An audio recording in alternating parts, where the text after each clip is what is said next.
Hello again, fellow riders, how are you doing?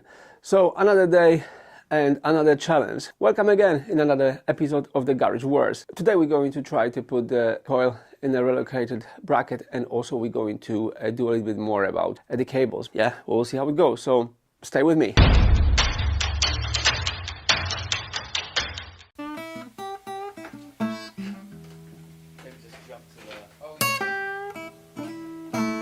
Alright, okay, so in order to remove those screws you will need imperial sort of Allen key. It's a bit slow job.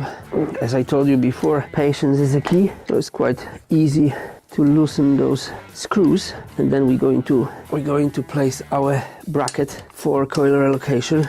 As from previous episode, you know that I removed the coil. Coil was located in the front of the engine. Once I've got this prepared, we can put the bracket on. As you remember from the previous episode, I did the wire tuck. I didn't complete it yet. Majority of the people put everything back together, and that creates quite thick loom. I'm not sure is it a good idea, because in that case it's going to be difficult to hide it under the tank. From other hand, maybe there is a reason for it, but at the moment I've got those looms separately. I can still get them together, but at the moment I left them like this because I want to see how I'm going to do this.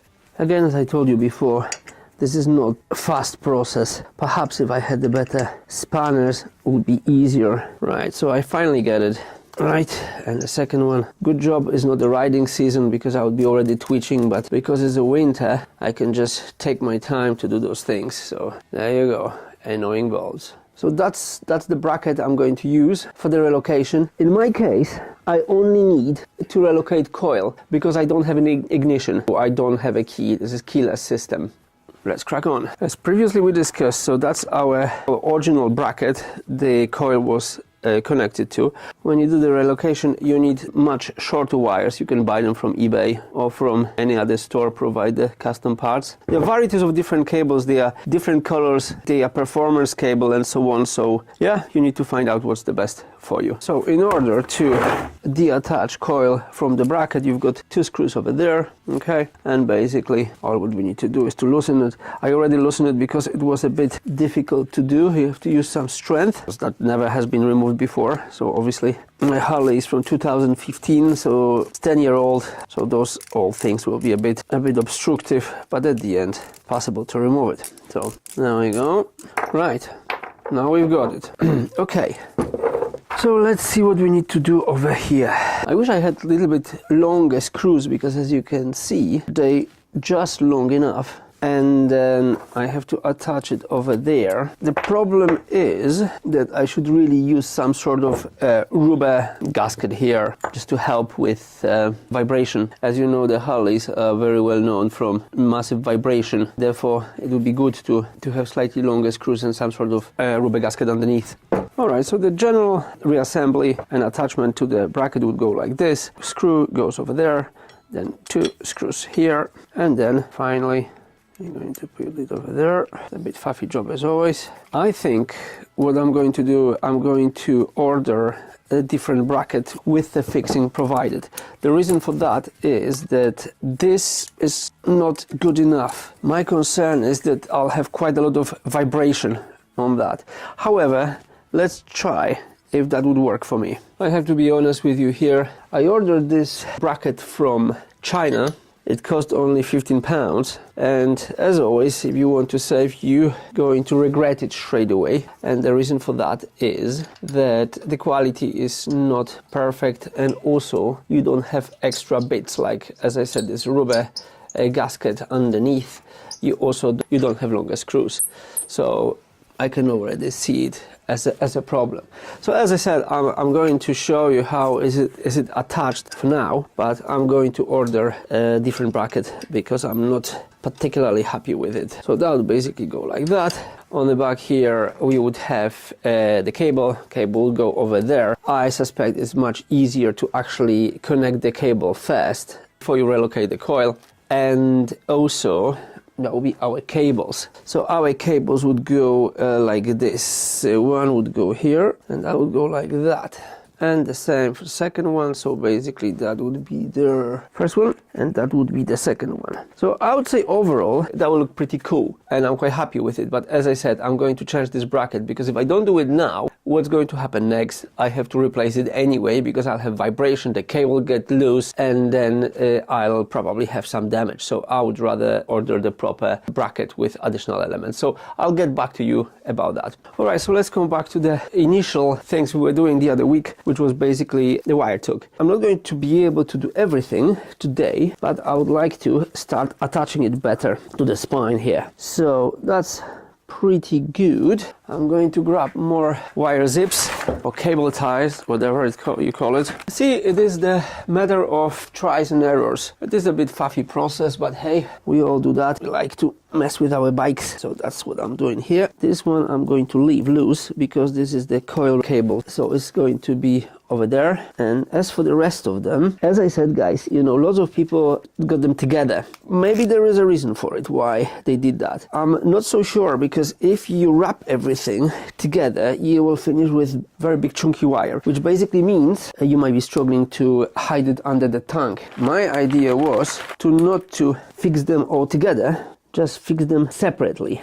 And as I said, we'll see if it was a good idea or bad idea. I wish this space was completely clear. It's very difficult to achieve perfectly clear space here. And the reason for that is that there are certain cables you just cannot completely hide. However, still it's going to be looking better. So I'm just trying to figure out what's what and to not to put too much pressure on those wires. Because if you do, when you turn your handlebar, you may have an issue. Okay, so another one. Those 20 centimeters zip wires, they are just long enough. However, I wish they were slightly longer. Everything at the moment seems to hiding well under the tank. Well, I don't have a tank yet, but I would say it's looking not too bad. You need to keep checking if the wires are affected. At the moment, mine, I don't think that they are affected. I feel like it is a good idea to do a bit more wire wrap because some of them are still exposed. I really hope it's going to work. If you don't have experience in this kind of DIY, then there is always a bit of uncertainty. In theory, I did everything step by step. I would expect it to be fine. But as I said, you know, it's hard to tell until you finish, until you fire your bike and to check if everything is the way it should be. This fabric tape I'm using here is very good because it's not very sticky. It doesn't stick to the gloves. However, it sticks to itself very well. So I would say that was a good choice. There are better tapes apparently out in the market, but it looks like this one is doing a good job so far anyway.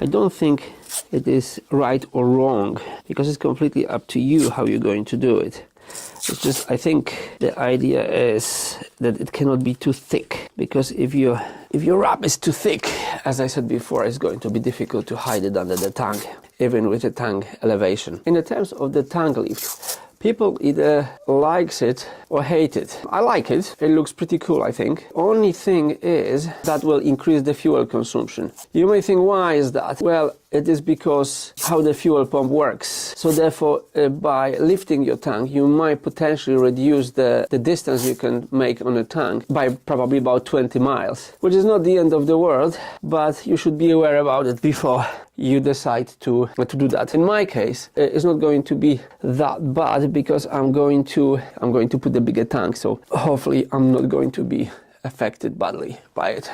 Some of those wires, they don't look like they need to be wrapped, but because I already started it, I don't want to be half-job Harry. I would like to do it as it should be done.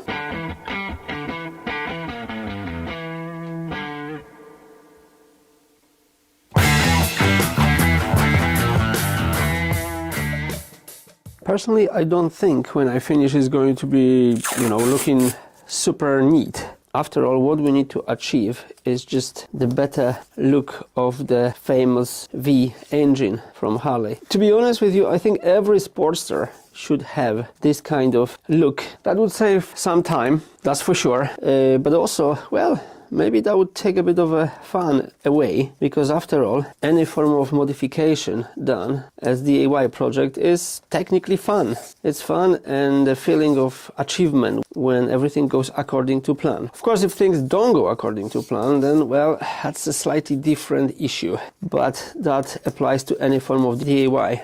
So, you know, to tell you the truth, I think everything is already looking better, so that should be okay. Of course, when I got finally my tank back, I'll be able to tell if everything is as good as I think it is. It's a bit of a faffy process if you ask me, but what can we do? It is what it is. I'm not going to tighten everything at the moment because, as I said, I want to see what is it like with the tank. At the moment, everything started looking good. So let's hope that everything will work out for me the way it should. Alright guys, let me show you quickly what we've done last couple of days. So basically now we've got this nice desirable look under the tank, which shows us a V engine. As I said, it's not finished yet, so you have to appreciate that it's going to be much neater. However, it's better than it was before. And that's the view from the other side. We also done our temporary coil relocation. Alright guys, and that's it in today's episode of the Garage Wars. So yeah, I did a few things. I finally took the wires the way they should be, hopefully, fingers crossed. I need to see once I've got them in my tank. And then finally we're going to do this coil relocation, because it was a bit of a chew, but that's my own fault because I ordered a cheap part from China. So yeah, remember, don't order cheap shit, because yeah, you're going to do it again, so you will be paying twice. I always think about it and I know about it. I've done it many times and I still fall in the same trap, so I don't know why. It's just one of those things, I guess, in life. So guys, in the meantime, that's it in this episode. Take care and see you next time.